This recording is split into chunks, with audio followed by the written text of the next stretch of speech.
At Blindtex, we've introduced a range of motorised curtain poles. The curtain poles are available in black, white, silver, gunmetal grey and gold.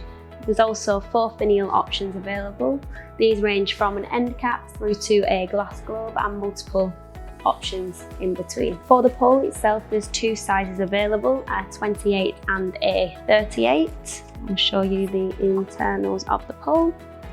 The 38 is available in both motorised and manual, while the 28 is available only in manual. For the brackets, we have both top fix brackets available, and we also have face fix brackets available. For the face fix, we have double brackets. These are available for a 38 and a 38, and also a 28 and a 38.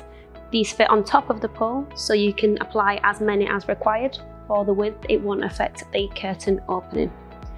Usually, the 28 would be manual and the 38 would be motorised, meaning that the shear at the back would be manual, meanwhile the main curtain would be motorised.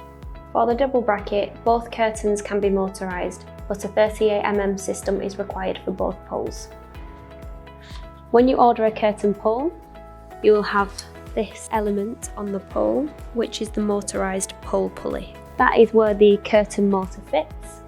The curtain motor compatibility is for all Somfy ranges from Glydea to Movelite. On this curtain pole, you can also have pleated curtains and easy wave curtains that will sit below the curtain pole. If you'd like to have one of these boards in your showroom, please contact a sales advisor today and they can let you know regarding the pricing. Thank you.